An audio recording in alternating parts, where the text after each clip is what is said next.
हर को विकणे हर को खाए सोच नहड़ी धार मकारी। हर को विकणे हर को खाए सोच नहड़ी धार मकारी। सिंध न कोई सौदो आहे सिंध सदाई लड़दे रहंदी। सिंध त दोलह दोदो आहे सिंध जा होशा सिंध जा रूपा। सिर कटाए सुरखा थींदा सिंध न जंहिंखे तंहिंखे ॾींदा सिंध न जंहिंखे तंहिंखे ॾींदा। मोहतरम जनाब प्रिंसिपल साहब मुझा मौजूद उस्ताद मीडिया सेंटर जा दोस्तों मौजूद शहर वासियों ऐं मुझा प्यारा शागिर्द साथियों अस्सलाम वालेकुम। हक मौजूद जिए सिंध सब खां अवल अवां सभिनी खे पंहिंजी धरती सां मोहब्बत उन जे हर रंग सां मोहब्बत जो ॾियारो मुबारक हुजे। मुझी तकरीर जो मौजू 5000 सालनि खां पोइ पंहिंजी तारीख़ रखंदड़ सिंधी सकाफ़त आहे। सिंध जी सकाफ़त दुनिया जे गोले ते मुनफरद अज़ीम हैसियत जे हामिल रही आहे रहंदी अचे पई। सिंध जी सकाफ़त दुनिया जो सकाफ़तन में आहे जेके पंहिंजी ॿोली क़दर तौर तरीक़ा रीतूं रस्मूं बरक़रार रखियो अचे पई। असांजी सकाफ़त जा ख़ास सुञाण अजरक टोपी कुहाड़ी डांटो लोकगीत हो जमालो ॿोली हितां जी महिमान नवाज़ी लिबास आहे जेको असांखे दुनिया जे ॿियनि सकाफ़तनि खां मुनफरद करे बीहारे थी। असांखे पंहिंजी सिंधी सकाफ़त ते नाज़ आहे। असां पंहिंजी धरतीअ ते जनम वठण खे पंहिंजे लाइ फ़ख्रु महसूस करियूं था। ही उहा धरती आहे जंहिं अमन प्यार ऐं पंहिंजाब जो पैगाम ॾिनो आहे। ही उहा धरती आहे जंहिं गोरे ऐं कारे जे विच में कॾहिं फ़र्क़ु न आहे रखियो। ही उहा धरती आहे जंहिं सूफ़ी शाह इनायत खां वठी शाह लतीफ़ ताईं ऐं शाह लतीफ़ खां वठी ओशू शीदी हेमू कालाणी इब्राहिम जोए रूपले कोहली हशू केवल रामाणी जड़न अडन ऐं अमरह किरदारनि खे जनम ॾिनो आहे जेके वक़्त जे फरमाना दिलदार बणिजी उथिया हुआ उन्हनि जे आण मंझराइण लाइ सूलीअ ते सिर घोरे छॾियऊं। ही उहा सिंधड़ी आहे। ही उहा सिंधड़ी आहे जंहिं दीन धर्म का उत्तम इंसान ते रवादारी के रखियो आहे। दर बदर थींदड़ माण्हुनि खे पंहिंजी कुख में ज़ाहिर ॾिनी जिनखे धरती पंहिंजी कुख में माउ जी ज़ाहिर ॾिनी अॼु धरती माउ जी कुख में खंजर हणण जूं साज़िशूं सिटे रहिया आहिनि। धरती माउ जी कुख में पलजंदड़ अहिड़नि बेरूपनि ते मलामत हुजे जेके सिंध धरतीअ सां सचाई जे बजाय उन जी वहदत ते वार करण जो सोचे रहिया आहिनि। अहिड़नि बदकिरदार रोलू ऐं लानती फर्दनि खे असांजो पैगाम ॾियण था चाहियूं त अड़े मौसमी ॾेढरो अड़े मौसमी ॾेढरो होश खां कमु वठो। हिन धरती रेटो रतरे तारीख़ रक़म कई आहे।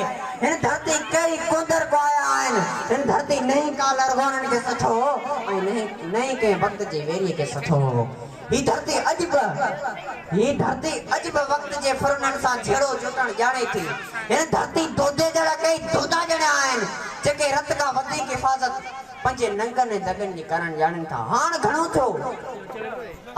थियो संदा नाटक बंद करियो ऐं ॿियनि खे वञी ॿुधायो जेके तव्हांजे फिज़ूल ऐं किरहदी नाटकनि खे वक़्तु ॾियनि।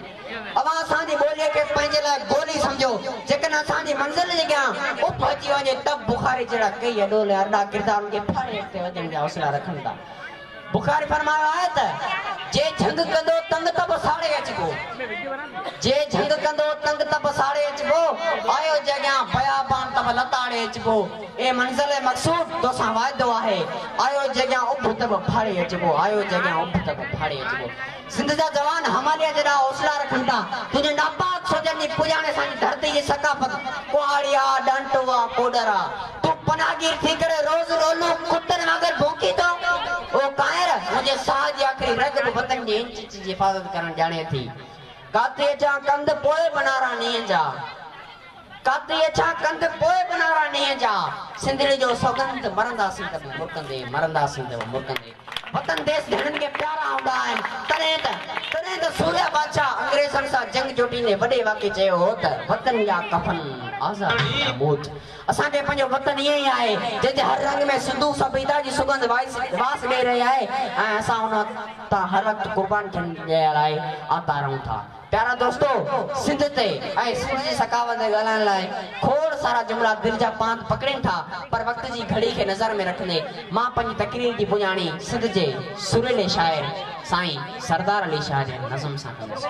असां लाइ सिंध वतन आहे असां लाइ सिंध वतन आहे असां खे रूह ते पतल असां लाइ ॼण वतन आहे इहा ज़मीन मुंहिंजी इहो मुंहिंजो गगन आहे इहा ई बश्त मुंहिंजी आहे इहो बाग़ी अदन आहे इहो आहे अंदर मुंहिंजो इहो आहे अंदर मुंहिंजो इहो दिल देस मुंहिंजो आहे बिना जंहिंजे उघाड़ो मां वतनी वेस मुंहिंजो आहे चवी तो जिस्म मुंहिंजे तां इहो तूं वेस लाहींदे जमी तो जिस्म मुझे ता यो तू वेस लाही दे करे लीड़ू लिंगन जो तू बदन मुझो ब्राई दे कंदे टुकड़ा मोहब्बत जाके नवा नक्शा बनाई दे ये नाटक रचाई दे लिखी जे वार करनो थई ये नाटक रचाई दे लिखी जे वार करनो थई असा के रूह पंजे खागर जे धार करनो थई अचे को खून जो दरिया वन सो पार करनो थई ये बेरूप जानो था ये बेरूप जानो था या रग रग सुञाणो था न कोई दीन तुंहिंजो आ दिलि जा ठग जानो था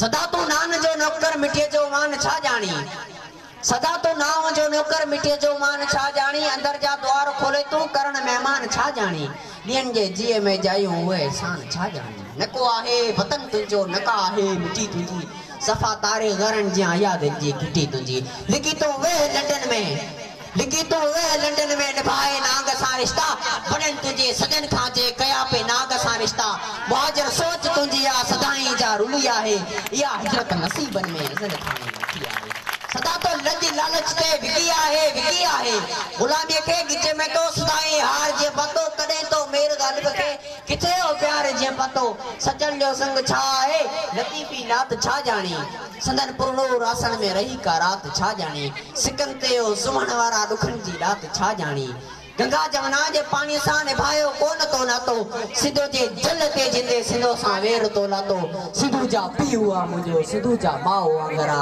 गुलन जेड़ा बचा जिन में सिंधु जा वाओ वांगरा असा का थन थूहर जी न पीतिया न पियंदासी सदा ममता जी झोली में जुगन जा जुग जिंदासी उतर थर लाड़े काचो जो प्याजड़ गिचे तुझे डडू ढोरा सिंधु सागर वतन जा वणजड़ गिचे तुझे जने ही बिज जेवा के तीखी का डोड़ थींदा हजारे लखे हिन जी करे ता कोड़ थींदा कलाची कुन पे कुबदो जने गजगोड़ थींदा ये नक्शा तुझे ले गिचे जो लोड़ थींदा वतन जे राह रेटे सा खिली खेड़े सुमण वारा लहू जे लाल लोडल में ये झेड़े सुमण वारा बिचे खेड़े मथा पंजो वतन वेड़े सुमण वारा वतन में साह जिंजो आ वतन किंजो वतन आए वतन ते जिन पढ़ियो कलमो वतन किन लाए कफन आए असा लाए सिंध वतन आए असा लाए सिंध वतन आए जे सिंध जे लतीफ